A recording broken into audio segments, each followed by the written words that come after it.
বিমানবন্দরে রাজকীয় air ambulance থেকে নামার পর নেতাকর্মীদের রাজস্বিক অভিবাদনে সিক্ত হয়েছেন বিএনপি চেয়ারপারসন বেগম খালেদা জিয়া। এ সময় তিনবারই সাবেক প্রধানমন্ত্রীকে নিয়ে নিজেদের আবেগ ও প্রত্যাশার কথা জানান অনেকেই। কাজী অন্তরের ছবিতে সেই গল্প বলছেন মিজান আহমেদ।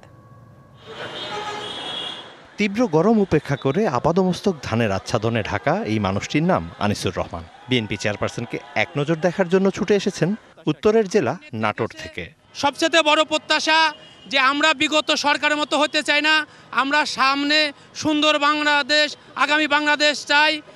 আনিসের মতো অসংখ্য মানুষ দেশের বিভিন্ন প্রান্ত থেকে জড়ো হন রাজধানীর বিমানবন্দর সড়কের দুই পাশে। অবস্থান ভিন্ন হলেও সবার উদ্দেশ্য ছিল একটাই। দীর্ঘ 17 বছর পরে ওনাকে আমরা খোলা আকাশের নিচে দেখতেছি, এর চেয়ে আনন্দ আমাদের আর কিছুই হতে পারে না। আমরা ওনাকে সম্মান এবং এক নজর দেখার জন্য আমরা আসছি। আমরা এত খুশিতে আত্মহারা। এটাকে আমি যদি আমার ভাষায় যদি বিশ্লেষণ করতে চাই, দিস ইজ নট পসিবল।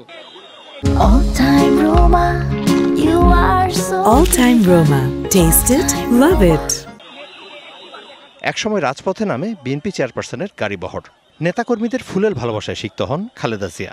আগামীর প্রত্যাশার কথাও জানান নেতাকর্মীরা। আবারও যেন আমাদেরকে সঠিকভাবে নেতৃত্ব দিতে পারেন, এই আশায় ওনার কাছে আমরা রাখি। আমাদের প্রিয় নেতা তারেক রহমান অবশ্যই দেশের মাটিতে খুব দ্রুতই ফিরে আসবেন ইনশাল্লাহ। 17 বছর পরে যখন তারেক রহমান আসবে, আমাদের বিশ্বাস কোটি লোক হবে এই রাস্তায়। এদিন বিমানবন্দর সড়ক থেকে বিএনপি চেয়ারপারসনের গুলশানের বাসভবন ফিরোজা পর্যন্ত বিএনপি নেতাকর্মীদের দীর্ঘ সারি ছিল চোখে পড়ার মতো। এই জনশ্রুতি বলে দেয় বাংলাদেশের রাজনীতিতে বিএনপি চেয়ারপারসন খালেদা জিয়া কতটা গুরুত্বপূর্ণ।